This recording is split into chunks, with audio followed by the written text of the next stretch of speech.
from Jetkin Group of Institute, your Tally instructor. हमने last lecture में अपने practical को कवर किया था, होपफुली आपको वो समझ आ गया होगा। आज हम नेक्स्ट टॉपिक पे आते हैं। जिस भी स्टूडेंट को किसी भी पुराने टॉपिक पर डाउट है तो वीडियो पर कमेंट करके वो अपने डाउट को क्लियर कर सकता है। बिकॉज अगर आपको एक पुराना प्रैक्टिकल कोई भी अगर नहीं आता तो आपको नेक्स्ट प्रैक्टिकल को करने में प्रॉब्लम रहेगी, तो इसलिए आप पहले ही अपने डाउट को क्लियर कर लीजिए। क्योंकि हमने लास्ट प्रैक्टिकल में point of sale job posting को कंप्लीट कर लिया था। आज हम नेक्स्ट प्रैक्टिकल कर रहे हैं, बहुत ही अच्छा प्रैक्टिकल है ये भी, बिल वाइज डिटेल। आपको पता है जब हम electricity bill, credit card bill, water bill, tax का बिल, कोई भी ऐसी पेमेंट करते हैं तो हमें बिल मिलता ही है। तो ऐसे ही जब हम किसी डेटर से उधार पर सामान सेल करते हैं या किसी भी क्रेडिटर से हम उधार पर सामान परचेज करते हैं तो हम उसका रिकॉर्ड मेंटेन करना जरूरी होता है कि कितनी पेमेंट कर चुके हैं, कितनी एट अ टाइम जब हमने सामान खरीदा तब किया था और कितनी हमें और करनी है। उसी के लिए हमें बिल वाइज डिटेल में काम करना होता है। इसमें हम ये देखते हैं कि कितनी अमाउंट हमारी रिसीवेबल और कितनी पेबल पेंडिंग है। तो सबसे पहले जो ये प्रैक्टिकल है इसका यूज ही यही है कि हम अपनी पेंडिंग अमाउंट्स को देखना चाहते हैं, कितनी कर चुके और कितनी करनी बाकी है। सबसे पहले आपको इस प्रैक्टिकल को करने के लिए फीचर को अनेबल करना होगा। फीचर को अनेबल करने के लिए सबसे पहले आप प्रेस करेंगे F11। F11 से आपको प्रेस करना होगा F1।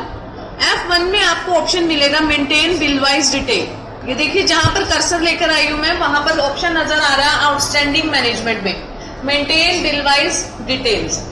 उसी के नीचे आपको ऑप्शन भी नजर आएगा for non trading accounts also yes. दोनों ऑप्शन को आपको अनेबल करना है। How to enable bill wise detail लिख सकते हो आप। Step press F11 then F1 then maintain bill wise detail yes, for non trading accounts also yes, then press Ctrl+A is equal to save. ये था हमारा bill wise detail को enable करने का तरीका। अब सबसे पहले आपको उस पार्टी का लेजर क्रिएट करना है जिस पार्टी को आपने पहले क्रेडिट सेल किया था। लेजर को क्रिएट करने के लिए गेटवे ऑफ टैली यूज होता है। कोई भी काम करने के लिए आपको पता है GOT हमारा सबसे मेन स्टेप रहेगा। वहां से आपको अकाउंट्स इन्फो पर जाना है। लेजर, सबसे पहले लेजर क्रिएट करेंगे कनव ट्रेडर्स कंपनी। कनव ट्रेडर्स कंपनी हमने इस पार्टी को क्या किया है, सेल किया है। जब हमने इस पार्टी को सेल किया है तो इसका लेजर पहले सेल किया था। पहले हमने इसको 22,000 का गुड सेल किया था, जिसमें से 12,000 इसने हमें पेमेंट कर दी थी। अभी के लिए जो इसकी पेमेंट पेंडिंग है 10,000 पेंडिंग है। Maintain balances bill bye bill option default credit period. जब मैंने इसको क्रेडिट सेल किया तो मैंने इसको बोला था आपके पास 12 डेज हैं, आप 12 डेज के अंदर अंदर मुझे पेमेंट कर देना। 22,000 की हमने सेल की थी। 22,000 में से 12,000 एट अ टाइम हमें पेमेंट रिसीव हो चुकी थी। जो पेंडिंग अमाउंट थी वो आप ओपनिंग बैलेंस फिल कर सकते हो, क्योंकि जो प्रीवियस ईयर का क्लोजिंग बैलेंस होता है वो नेक्स्ट ईयर का क्या बन जाता है, ओपनिंग बैलेंस। हमने इस पार्टी से कनव ट्रेडर्स कंपनी से पैसे लेने हैं तो ये डेबिट बैलेंस रहेगा। डेबिट बैलेंस का मीनिंग क्या होता है कि हमें लेने हैं। Amount is pending to receive. हमारे जितने पैसे पेंडिंग टू रिसीव थे हमने वो फिल किया। नेम, बिल का नेम मैंने कनव 1 रख दिया। आप कुछ भी नेम रख सकते हो, कोई जरूरी नहीं है। जो नेम बिल का नेम मैं रख रही हूँ वो रखना। 12,000 डेबिट हो चुके। डेबिट का मीन यही है कि ये पैसे हमें कनव से मिलने हैं, अभी हमें ये पैसे मिलेंगे। सबसे पहले आपने क्या किया, लेजर क्रिएट किया। गेटवे ऑफ टैली से अकाउंट इन्फो, अकाउंट इन्फो से लेजर, एक वो पार्टी का लेजर जिससे हमने क्रेडिट सेल किया। जब हम लेजर बनाते हैं तो balances bill bye bill, credit days आपको एंटर करने होंगे और ओपनिंग बैलेंस जो आपको प्रीवियस ईयर का लेना है वो भी आपने क्रिएट किया। आप एक लेजर और क्रिएट कर सकते हैं इसमें, लेजर्स, क्योंकि हम सेल कर रहे हैं तो सेल्स अकाउंट। मेंटेन बैलेंसेस,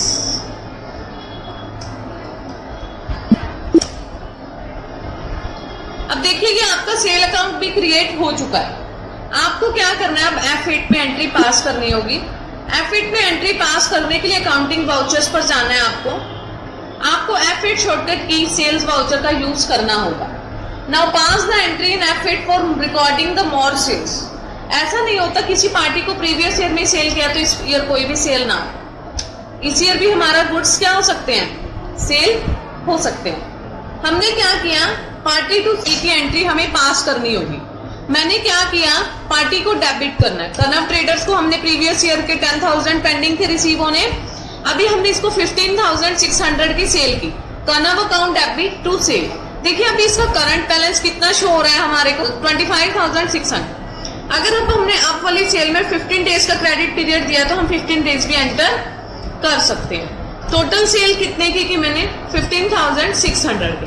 अगर आपने किस चीज को सेल किया, अपना आइटम बताना चाहते हो, आप वो भी एंटर कर सकते हो। लाइक हमने क्या सेल किया, सोफा। सोफे के लिए हमने क्या किया, पीसेस को सिलेक्ट किया। हमने कितनी क्वांटिटी सेल की, एक, जिसका रेट क्या था 15,600। तो मैंने क्या लिखा, अब हम नरेशन में क्या लिख रहे हैं, goods sold to Kanav traders company. आपने इस पार्टी को सेल किया सामान। अभी हम ये देखना चाहते हैं कि इस पार्टी से मेरी पेंडिंग अमाउंट कितनी है। देखिए आपको क्या है, बिल रिपोर्ट में डिस्प्ले में जाना है। डिस्प्ले में जाने के बाद आपको ऑप्शन नजर आता है स्टेटमेंट ऑफ अकाउंट्स, आउटस्टैंडिंग। कितनी अमाउंट आउटस्टैंडिंग है, रिसीवेबल्स। किससे रिसीवेबल है आपकी अमाउंट, डेटर से। कनव ट्रेडर से देखिए आपको 10,000 एक और 15,600 एक नजर आ रहा है। हमने कनव के बिल का नंबर जो ओपनिंग बैलेंस था उसका रखा था कनव 1, तो कनव 1 नहीं आ रहा है। सेकंड में हमने बिल का नंबर रखा था कनव 2, तो कनव 2 ही आ रहा है। टोटल पेंडिंग अमाउंट है 25,600। देखिए जब मैंने सेकंड एंट्री की थी, मैं इस एंट्री को ओपन करना चाहती हूँ। अगर आपको डे बुक में जाने के बाद अगर मैं इस एंट्री को ओपन करूंगी तो ये ओपन हो रही है। देखिए कनव को मैंने सेल किया है। आपको ना मेथड्स ऑफ एडजस्टमेंट, एडीजे का मतलब होता है एडजस्टमेंट्स। 4 मेथड शो हो रहे हैं। एक होता है एडवांस, एक होता है एजीएसटी रेफरेंस, REFERENC रेफरेंस बोलते हैं इसे, new reference, then on account. सबसे पहले देखिए एडवांस क्या होता है, जब किसी भी बिल के लिए एडवांस पेमेंट हमें रिसीव हो रही है। यहाँ तो ऐसा हो ही नहीं रहा, बोली हमारी तो पेंडिंग अमाउंट है। तो एडवांस ऑप्शन में तभी सिलेक्ट करते अगर मुझे उससे एडवांस में पेमेंट आ रही है। हमारे पास एडवांस में कोई भी पेमेंट नहीं आ रही है तो हमने एडवांस सेलेक्ट नहीं किया। एजीएसटी रेफरेंस, जब एजीएसटी का मतलब होता है एडजस्टमेंट रेफरेंस। अभी मैं कोई एडजस्टमेंट कर ही नहीं रही थी, अभी तो मुझे क्या हो रहा था, सेल कर रहे थे, तो कोई पेमेंट की एडजस्टमेंट हमने नहीं की। देन आती है न्यू रेफरेंस, जब पहली बार किसी भी पार्टी से हमें पेमेंट मिलती है ना, वो होता है न्यू रेफरेंस। देन आता है ऑन अकाउंट, जब किसी भी बिल को सेट नहीं करना, अभी हम कुछ भी सेटिंग नहीं कर रहे, सिर्फ नई पार्टी को समझकर हमने सेल की एंट्री पास की। अब देखिए कनव ट्रेडर कंपनी थोड़े से टाइम के बाद वो दोबारा से हमारी शॉप पर विजिट करता है। वो हमसे कोई गुड्स लेने नहीं आता, सिर्फ पेमेंट देने आता है। जब वो हमें पेमेंट देने आता है तो हमारे लिए तो रिसीट्स होंगे। जब हमारे लिए रिसीट्स है तो रिसीट्स की एंट्री आप किस में करते हैं, F6 में। यानी कि आपको एंट्री पास करनी होगी F6 में। F6 एक रिसीट वाउचर होता है जो कि हम पहले कर चुके हैं। कनव मुझे HDFC बैंक में पेमेंट करता है। कनव ने मुझे टोटल कितने की पेमेंट करी, 5890, जिसमें से हम एडजस्टमेंट करते हैं। एजीएसटी रेफरेंस को हमने सिलेक्ट किया। AGST means adjustment reference. जो पुरानी पेंडिंग पेमेंट थी 10,000, उसमें से मुझे उसने कितने की पेमेंट करी, 54। जो 15,600 की पेमेंट थी उसमें से 490। अब देखेंगे हम उससे कितनी पेंडिंग अमाउंट है हमारी। रिमेन्ड अमाउंट को और पेंडिंग अमाउंट को देखने के लिए आपको वही स्टेप्स फॉलो करने होंगे। बिल रिपोर्ट, डिस्प्ले पर जाएंगे, statement of accounts, outstandings, receivables, then debtors. Kanav traders company को Alt F1 से आप क्या कर सकते हैं, पूरी रिपोर्ट को चेक कर सकते हैं। देखिए आपको 10,000 रुपीज मिलने थे, ओपनिंग बैलेंस 54 आपको मिल चुके हैं, तो 46 पेंडिंग है। 15,600 आपको मिलने थे, 490 आपके पास रिसीव हो चुके हैं, तो 15,110 रुपीज और पेंडिंग। अब कनव हमारे पास शॉप पर आता है और हमें कैश पेमेंट करता है। जब वो हमें कैश पेमेंट करता है तो सारा का सारा कैश पे करके जाता है कनव की टोटल पेंडिंग अमाउंट थी 19,010 रुपीज। सारी की पेमेंट क्लियर कर दी उसने, तो 46 वाली भी जो 15,110 रुपीज थी वो भी क्लियर। यानी कि कनक का टोटल बैलेंस अब क्या हो चुका है, क्लियर। कनक की कोई भी पेंडिंग अमाउंट, डेटर कितनी पेंडिंग अमाउंट है, आपको डिस्प्ले पर जाना होगा। Then statement of accounts, outstandings, receivables. Debtor से अमाउंट रिसीवेबल है, नो अमाउंट इज पेंडिंग। आपको पेंडिंग अमाउंट में और पार्टी नेम में कुछ भी शो नहीं हो रहा है, बिकॉज अब सारी अमाउंट क्या हो चुकी है, क्लियर हो चुकी है। अब हमारा कैश बैलेंस टोटल 25,600 रुपीज से रेज अप हो चुका है।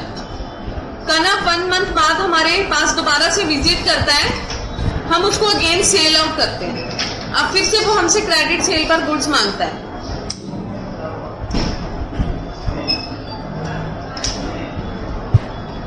कनक पार्टी को हमने दोबारा से गुड्स क्या किए, सेल किए हैं।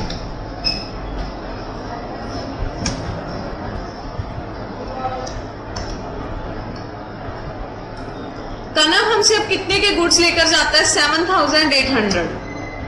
न्यू पार्टी है, नेम मैंने इसका नेम रखा कनक 3। जब वो क्रेडिट डेज पर लेकर जाता है तो मैंने उसको 25 डेज का इस बार टाइम दिया है। सेल कर रहे हैं हम, किया हमने सेल।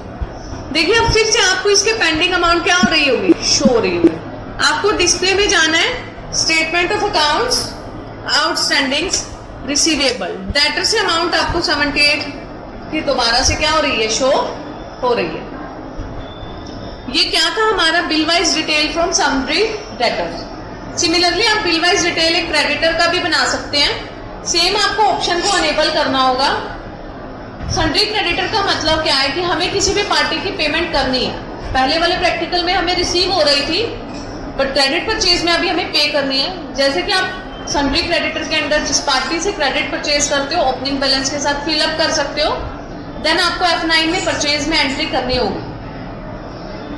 पेंडिंग अमाउंट्स के लिए जैसे कि अब हम इसमें आउटस्टैंडिंग में रिसीवेबल्स में जाते थे, उसमें आपको टेबल्स में सन्ड्री क्रेडिटर्स को सिलेक्ट करना होगा, देन आपको पेंडिंग अमाउंट शो हो जाएगी। ये था हमारा बिल वाइज डिटेल का प्रैक्टिकल।